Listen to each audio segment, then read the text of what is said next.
Welcome to Talking Heads on USA Global TV, starring the one and only wonderful Dr. JACALYN. It's a prestigious place where world-class influencers and experts meet, and where you'll find the most trusted advisors and coaches for all things in life and business.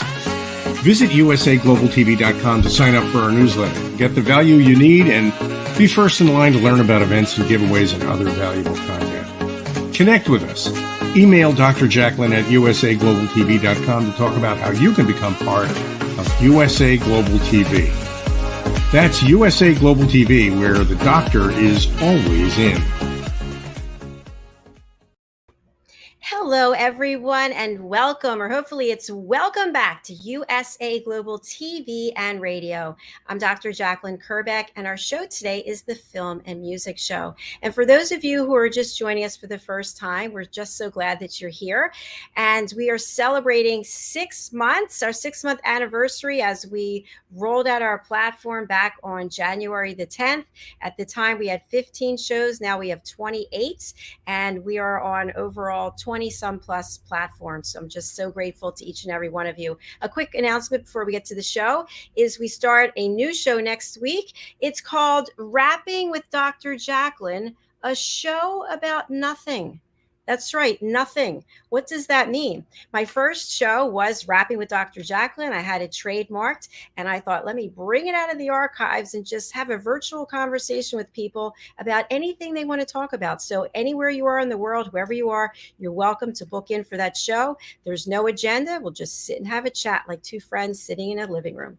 Okay, let's get on to the show. My co-host today has brought a fabulous guest, and she herself is amazing. This woman has done so much. She has helped me in so many ways. She saw something in me in terms of my voice, and she just unlocked the feminine side of me that's been put away. It's all the masculine energy. She is an international award-winning singer, songwriter. She is a novelist. She is a vocal coach, and she is the facilitator of the Power of Listening courses that we offer together to help people really get in touch with themselves, really understand how to respect each other and respect this beautiful planet and all of the lovely creatures here on the planet. So before we bring her out, I'm going to spotlight her by playing one of her music videos. It's Madalene Chan and Follow Love, and then we'll bring out our special guest. Take a look.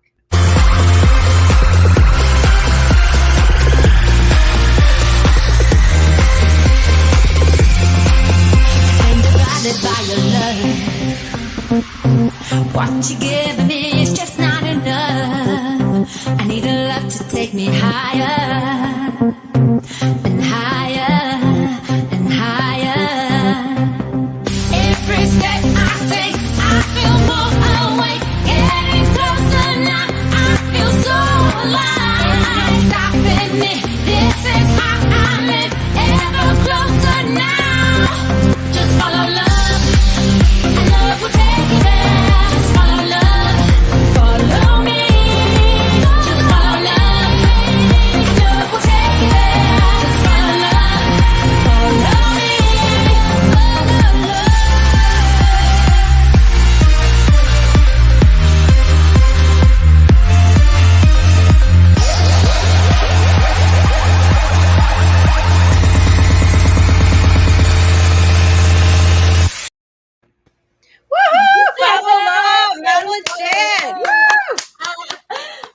Love. Oh, that was a beautiful intro.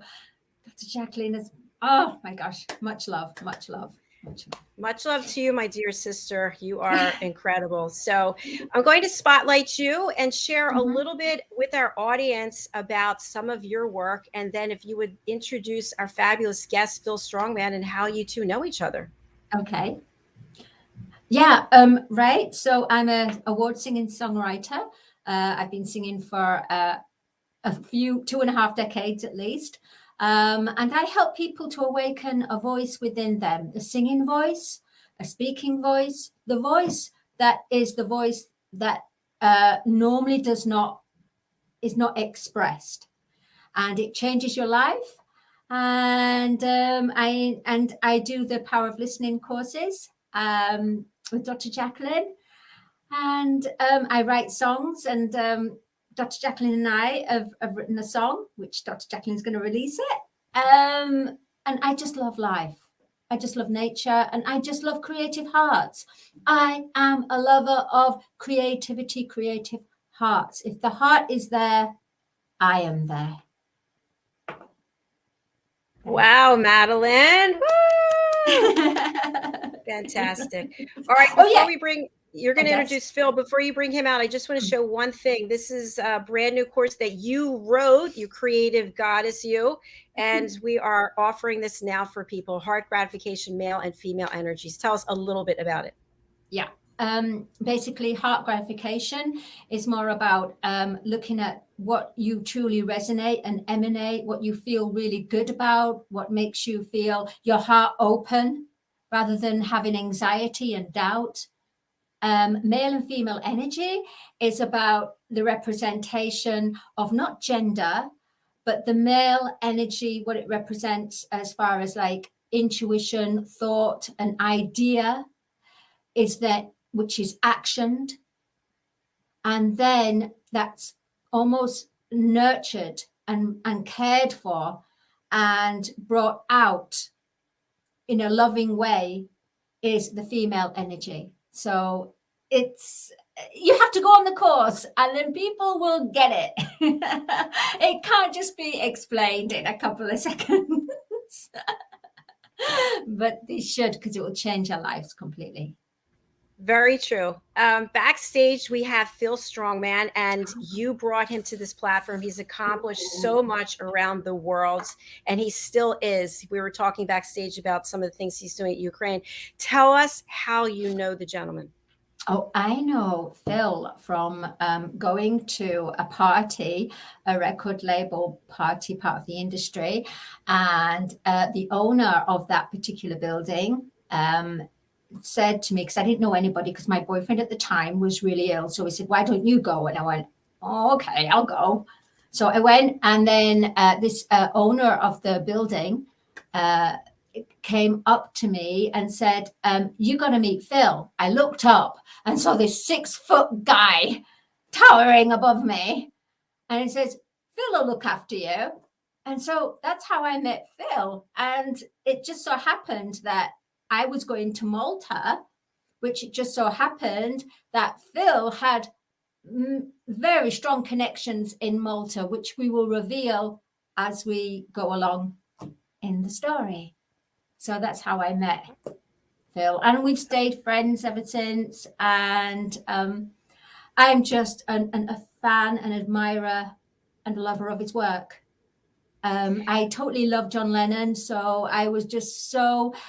Phil has written John Lennon FBI Files. Oh my gosh, this connection, it's so synchronicity how we met, and then he came to Malta. Anyway, I will bring him out. Here he is, film director, novelist,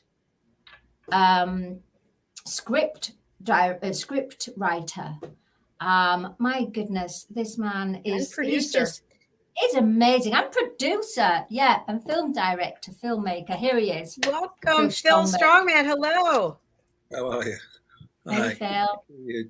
Again, Maddie. Nice to meet you, Jacalyn. Thank you for having me on the show.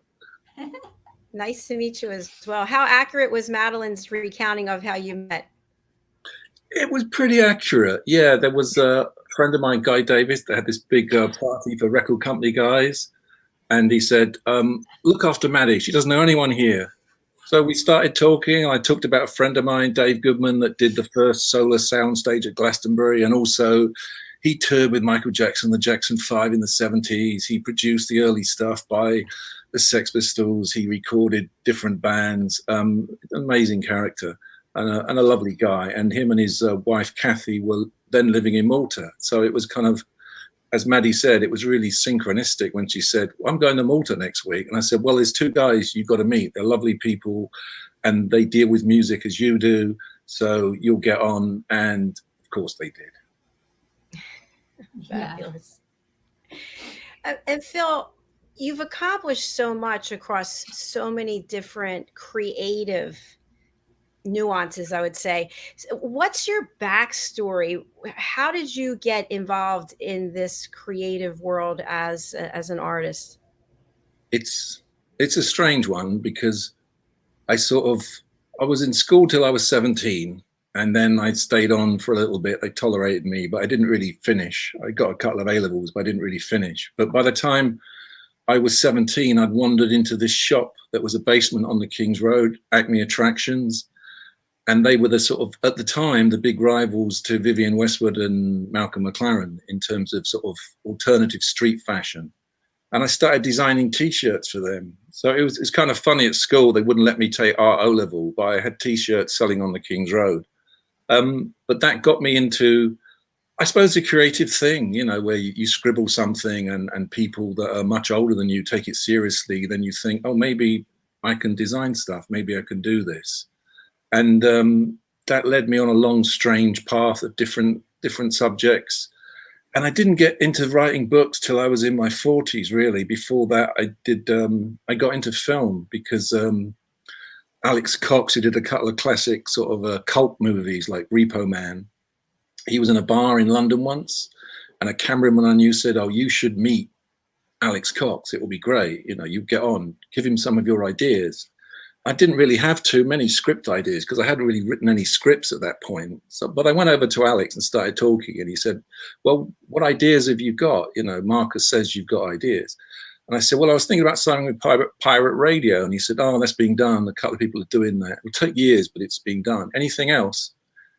And behind him was a poster for Romeo and Juliet. So I said, yeah, Romeo and Juliet, but it's set in South America, like El Salvador, where all the trouble is.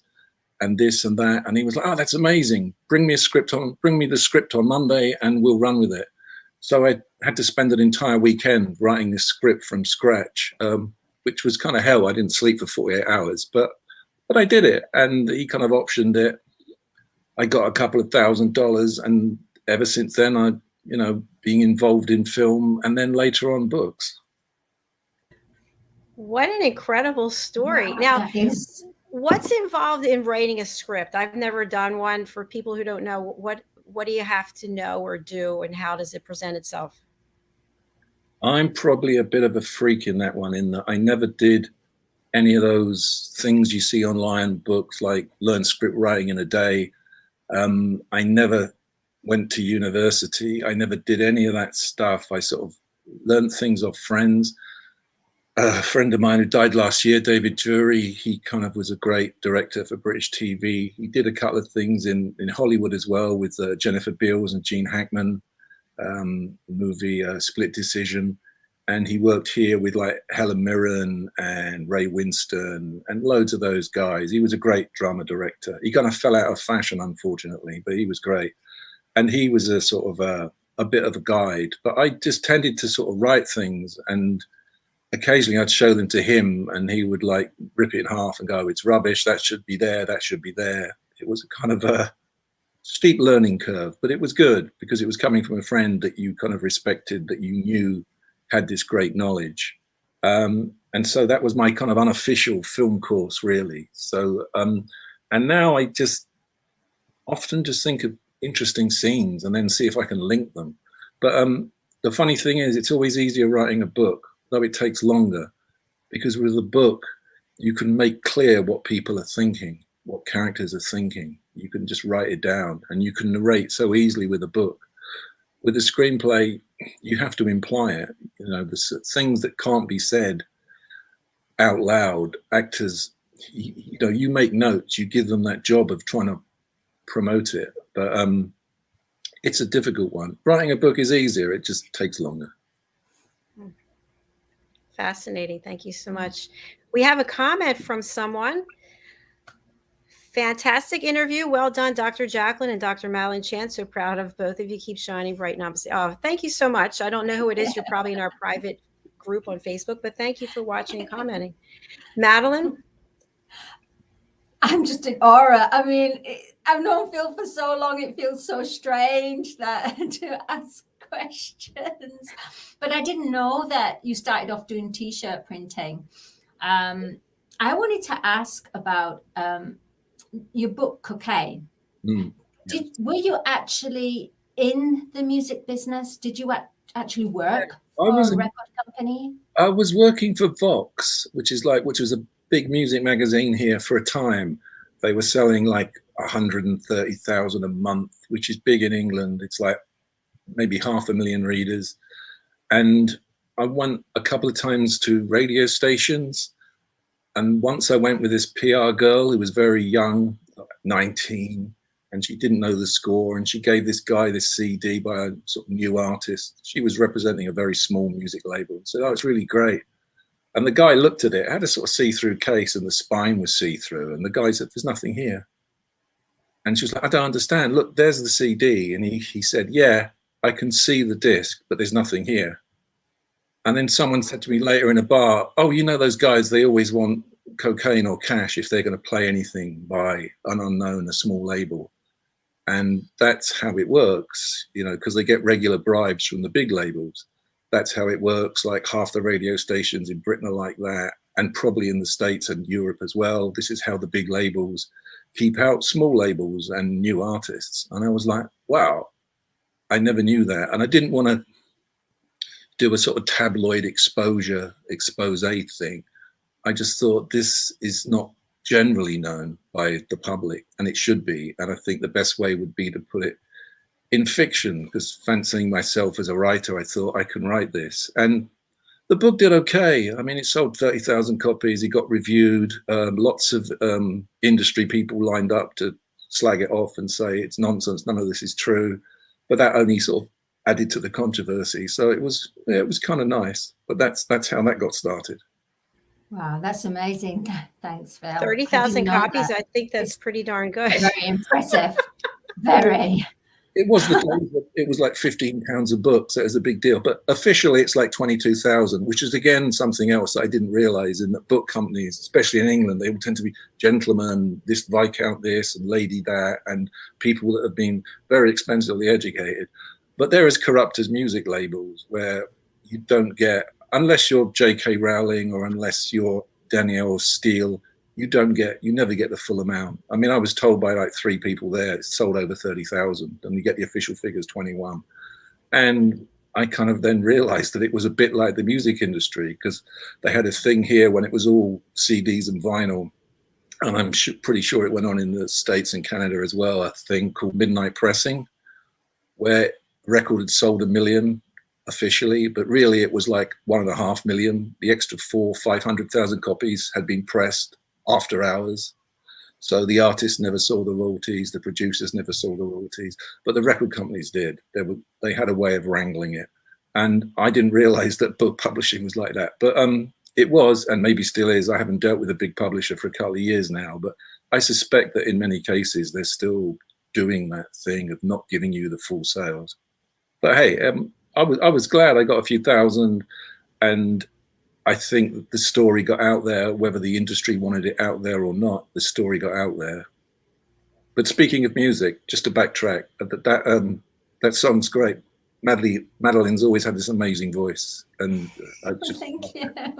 Phil, thanks. Well, it was Kathy Manuel that helped me, the late Kathy Manuel, which we have a divine connection, myself, Phil, and Hiroki, Japanese composer, you know, we all connect with Kathy. Kathy was just this rock. She was just, oh my gosh, her heart was, honestly, Dr. Jacalyn, if you would have known Kathy, you would have just totally resonated with her. She was just so giving, a talented musician, and just such a quirky personality. And you know, she helped me with my singing, with my bringing my voice out. But at the same time, I got to meet, you know, Phil, the way that, you know, I went to Malta, met Kathy, and then with Phil, and the whole thing is just synchronicity in its yeah. And the thing is, the year before, Phil, you were in Malta recording with Dave Goodman. Before I met Kathy, and it was Dave Goodman's spirit that came to me, and after he died, that came to meet Kathy. It's a strange but true story. Yeah. Yeah. Isn't that strange? That's so strange. So that's how the magic of divine intervention from people from another who have gone, the spirit came through and connected this. So it's very special. But yeah, and Phil's done John Lennon and FBI Files as well. Did you notice that? Oh my gosh. Tell us more about that. Oh, tell us about John Lennon and FBI Files. The John Lennon book that I'm proudest of is the last one, which is still kind of selling on the Lume Books, Lume. They're an ebook company. It's kind of on Amazon. And that's called John Lennon Lifetimes and Assassination, because that's like an extension of the John Lennon and the FBI Files book. And again, I mean, this isn't really spiritual, but it is strange. When I was first trying to get the deal on this John Lennon Lifetimes and Assassination, I was listening to the John Lennon bootlegs, the sessions with Phil Spector, the rock and roll sessions. Most of it hadn't come out at that point. And at like 3 in the morning, I was wondering, do I approach this company in Liverpool, who eventually did the book? And I really wasn't sure, because they weren't too big and I didn't think they could promote it outside of like the north of England. And then suddenly this song stopped that I was listening to on headphones. And John Lennon says, Phil, I'm going to change your future. And of course, he was talking to Phil Spector. But the fact that I'm called Phil when he said that just really made me think, yeah, I have to go for this deal. And I did.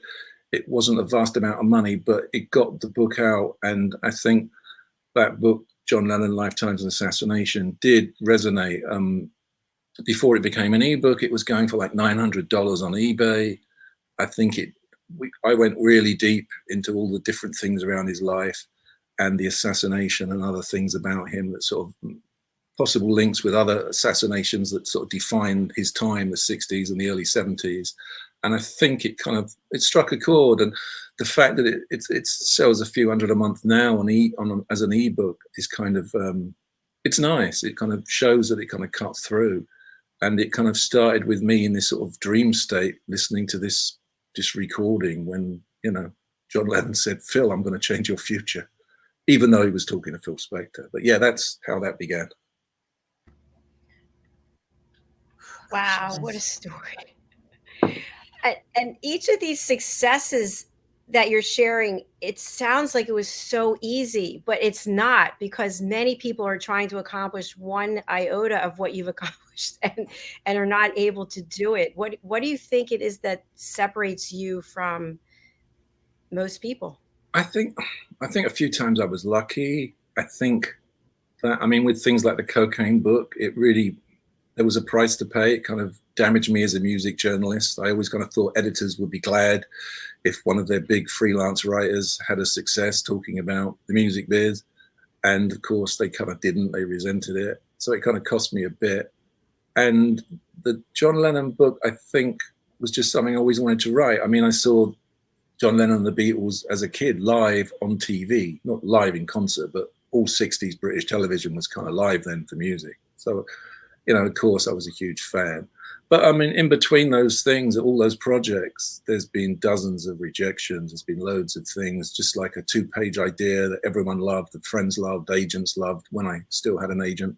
And I would send stuff to book companies or to the agent to send on to book companies or film proposals, and dozens and dozens got rejected. So, I mean, anyone out there, I think it's just that thing of, you got to keep going and keep refining your act, keep polishing it. It's just like a diamond, put another face on it, polish it.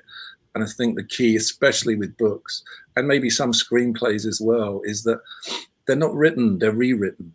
Don't be afraid to go back and make it better, or don't be afraid to take on new ideas, or even old ideas that no one's looked at for 20, 30 years. Maybe they can be revived. Don't try and reinvent the wheel every time. And don't be afraid to rewrite, because 90% of books and screenplays haven't been written once. They've been written 5, 6, 7 times. I think that's what I'd say to people. That's great information. Thank you. We have some other comments. Great show. Thank you for watching and commenting. Amazing. Thank you to you. And great platform to showcase lives of renowned dignitaries who are inspiration for many. Thank you to our Facebook users. We appreciate you. So, Phil, we were talking backstage just briefly about some work that you're doing in Ukraine. Would you like to elaborate on that? Yeah, I went there just after the Maidan Revolution, which was when Ukrainian students and eventually the entire country, the vast majority of the country, were trying to move closer to Europe. They were trying to get away from Russia. Russia's always been the big bully next door that dominated their culture, their music, their lives. And pro-Russian leaders were nearly always in power. There was an Orange Revolution in 2004, which seemed to have reduced that power, but it got swept away. And in 2014, there was this mass uprising against the president, Yanukovych, after that previous autumn. He had tried to move closer to Russia. He talked about getting closer to Western Europe, to joining the EU, to maybe having talks. But he was just basically doing that as a tactic to try and get a bit more money and a bit more leverage with Putin, the Russian dictator. And when he went back on his word, said, no, we're not going to get closer to Europe, we're going to do some deals with Russia. There was this mass uprising. 100 students were shot dead, but they did force him from power. That's when the real trouble with Russia started, because they occupied bits of the Donbass using separatists, terrorists, and various other people, and they occupied Crimea. And then for years, I mean, almost 8 years, there was this slow war, sort of very small frozen conflict, like a dozen people a week were dying.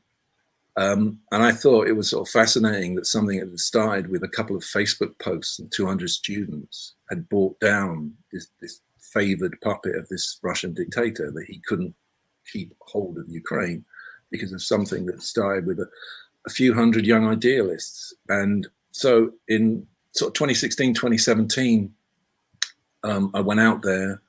There was a Polish guy, Kuba Jawa, cameraman, that had met some artists there and said, oh, you should meet them, painters and musicians. And the initial idea was, we were going to do a 10-minute drama short, you know, and maybe just meet these guys and maybe we could do something about them in future.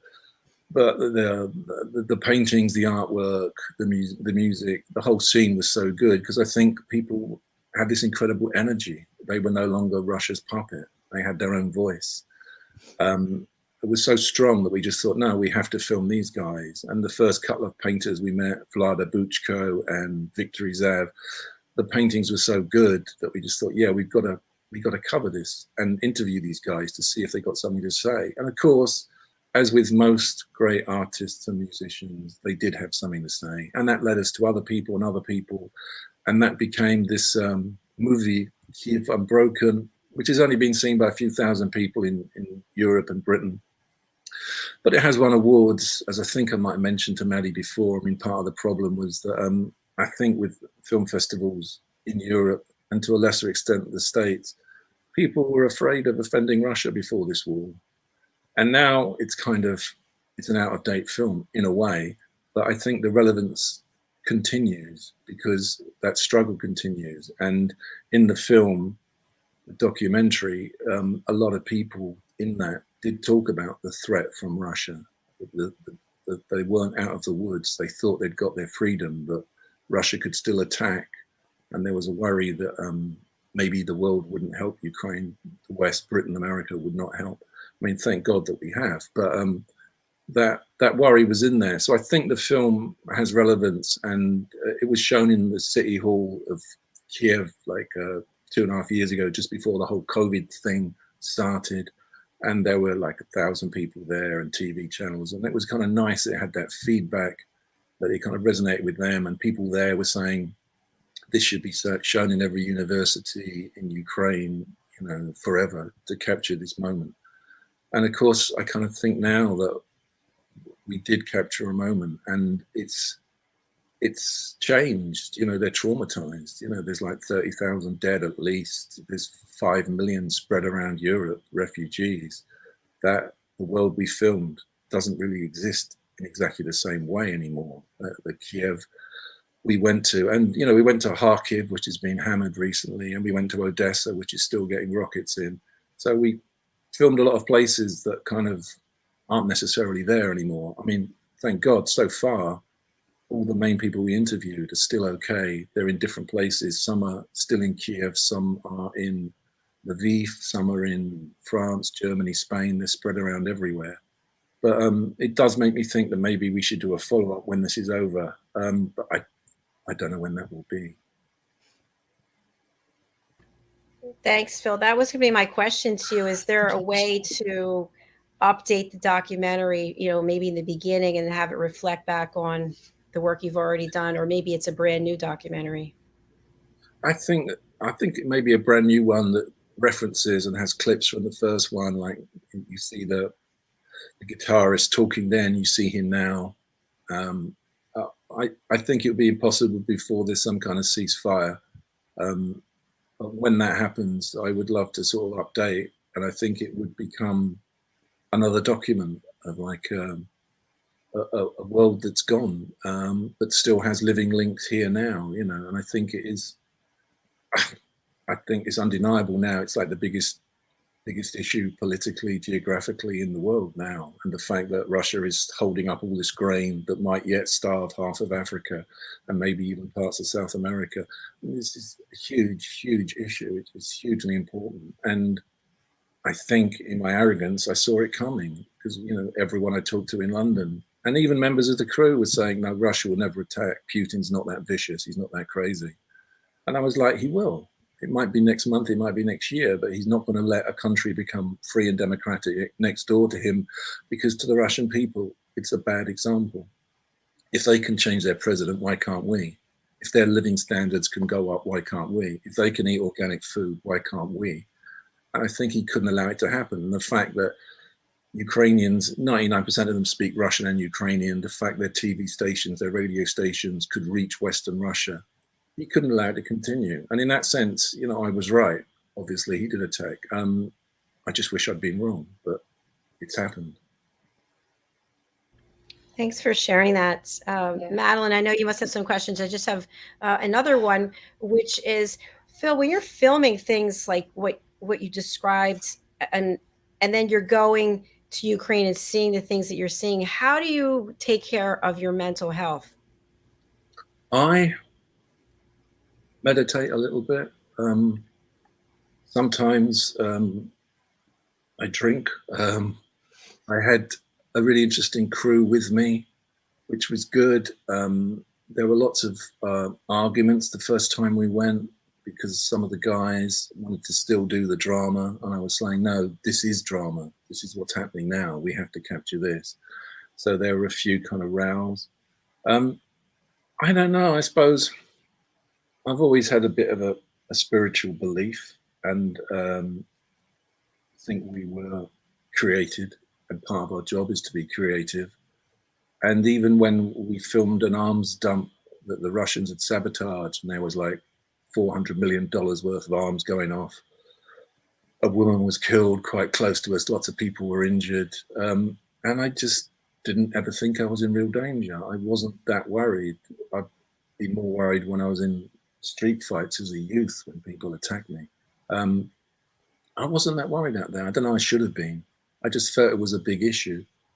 And the guy I was with when we were at the arms dump, Balaklaya, that the Russians had sabotaged and all these weapons were blowing up. The guy, he's got no spiritual whatever at all. He's very non-New Age in every sense. Vlad Shuayev, very good photographer and cameraman. But afterwards he said, you seem very certain we're going to be all right. I said, yeah. And he said, so was I. What you're trying to do is good. And so you will be all right. This will work. Which was kind of odd from someone that didn't believe in destiny or anything. But it was difficult, but it was like an adventure. And I kept just thinking, I'm going to be all right. And there were quiet times which were useful. And I think that's useful for everyone, really. But yeah, I think it was that. It was, and the fact that I was working with friends, there was a certain camaraderie and friendship and a certain affection. And I think human contact, and sort of that warmth is so important. I'm sorry, I'm rambling here. No, you hit on a lot of good key points. Thank you. Okay. Madeline? I was just basically on the same wavelength of you, Dr. Jacqueline. Basically, Phil, when you're filming, whether it's a documentary or for BBC or, you know, because what's the longest time that you've spent with the same production company? What's the longest time you've been? I suppose I was writing for Initial for a long time. With companies, there was a company called Jamaican Recordings, which dealt in film, and they helped me do the McLAREN Westwood movie. And that was almost 2 years. That was a marathon. And we did kind of we succeeded in that we got it onto Sky TV in Britain. And that was a long time.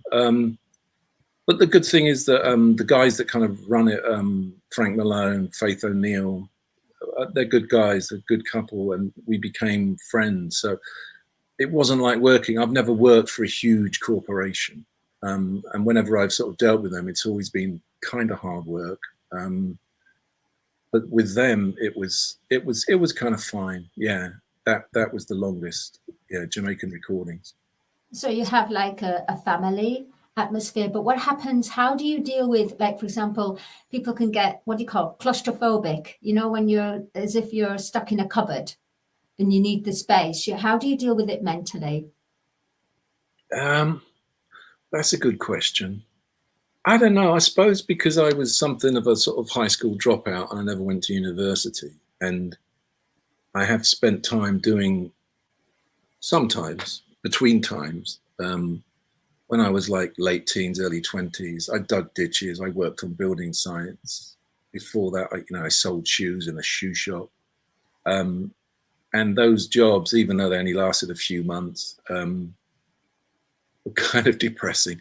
So I'm just always kind of grateful that I'm no longer stacking bricks on a building site or sitting in a shoe shop all day working for some huge company that doesn't really care about their staff.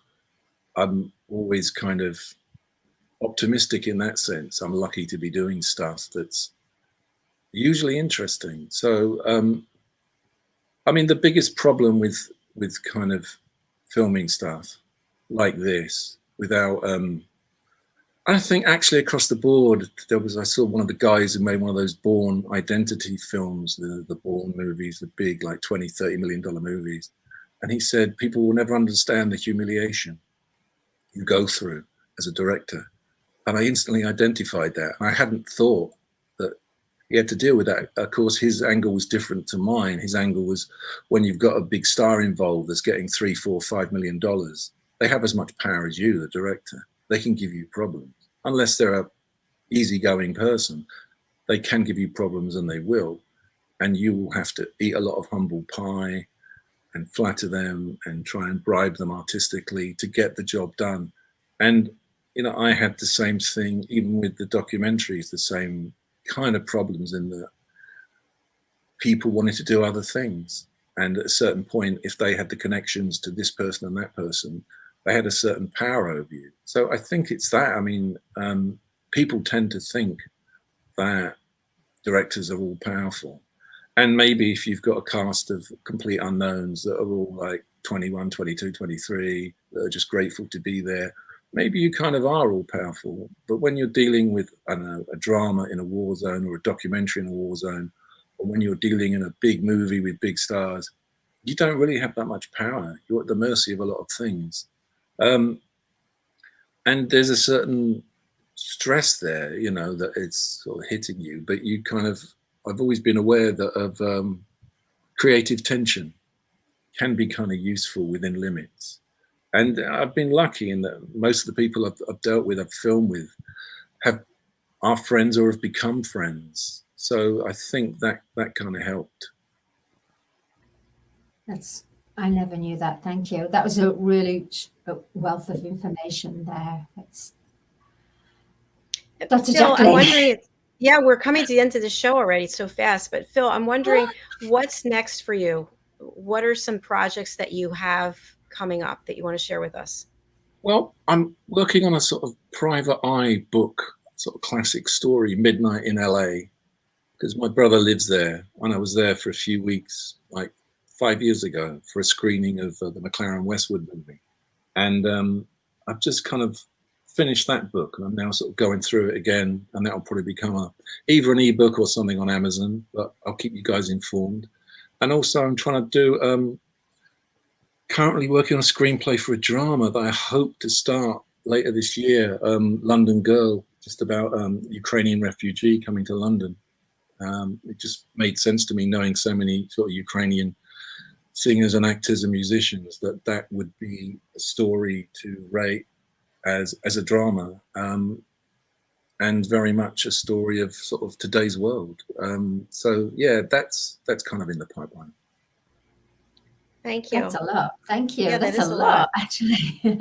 I'm wondering, Phil, I know this is not a great question to ask at the end, but I'm wondering, what's your perspective on the film industry? When we look at least here in the States, traditionally, people would go to a movie theater, they go to the cinema and they would watch, and then people got the giant screen TVs, they didn't want to go so much. And now we have streaming platforms and people can watch things at their leisure. What do you think the future of the industry is? Some combination of all three, something else? I think cinemas will keep going. Maybe they'll become less, which is sad, because I think it's great when you see a good film with a few hundred people. It's like going to a good gig, a concert. It's great. There's a certain vibe that you don't quite get at home, even if you're with 2 or 3 friends watching a widescreen TV. It's not quite the same. So it'll keep going, but I think it will become like vinyl records have with the music industry. It'll be like 5% of the market, which is sad, but I don't think it will go. I think it will keep going. That's still the best way to see a great film is kind of the big screen. And I think people will want stories again. I think there's probably been a few too many Hollywood movies that are just basically sort of CGI video games. I think when Martin Scorsese criticized a lot of those sort of Avenger type, big $100 million things that are all effects, I think he was so right that I think that is a problem. These aren't really films, they're video games. It's a different thing.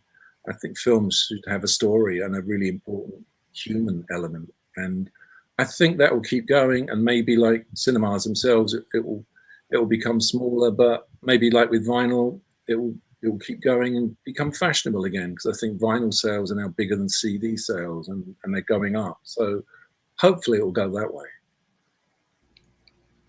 Interesting. Thank you so much. Yes, there is something special about going to a cinema. I just went to see Top Gun with 4 generations of my family. That was just really amazing. But there's also something nice about being able to watch something when you want. And I have noticed a lot of the big A-list celebrities here in the States, they did a number of streaming projects during the pandemic, right? Because that's really all that they could do. So I think it's nice to have options. Yeah. Yeah, the choice is nice. Yeah, for sure. Well, thank you so much for being here, and continue the fabulous work that you're doing. I hope you'll come back and share with us when you're finished your book or any of your other projects. Jacqueline, thank you so much. And Maddie. Thank you. Yeah, Phil, I found it amazing, because I've known you for all these years and I didn't even know half some of the stuff that you've been talking about. It just really makes me feel just so. You can't have your money back. I don't what? Right. Phil, I'm going to spotlight you, Phil. And for people who are listening on the radio or they can't read the banner, what's the best way for people to reach out, to get your books, to see your films? John Lennon Lifetime's Assassination is still on Amazon. I think the Cocaine book, Metal Box, some of the other books are still on Amazon. The films are now in a sort of hiatus. I think McLAREN Westwood you can still get, but it's an expensive box set. The other films I'm still trying to get out there, because it's been a whole big problem with the Ukraine thing. But there are ways that I'm still working on that. But yeah, I'll come back and inform you guys as soon as I can. Thank you very much. It's been an honor to meet you. You have to come back on the show, Phil, for sure. Thank you. It'd be great to see you guys. Part 2. The follow-up, the prequel. The follow-up. That's it. The follow-up. Right, the follow-up. All right. Thank you, Phil. Take care. We look forward to seeing you again. Yeah. Take care, guys. Thank you, Jacqueline. Thanks, Phil. Thank you. Bye. Bye. Thanks, Madeline, for Isn't he bringing Phil to the platform. Yes, he's so interesting. So humble, Yeah. too.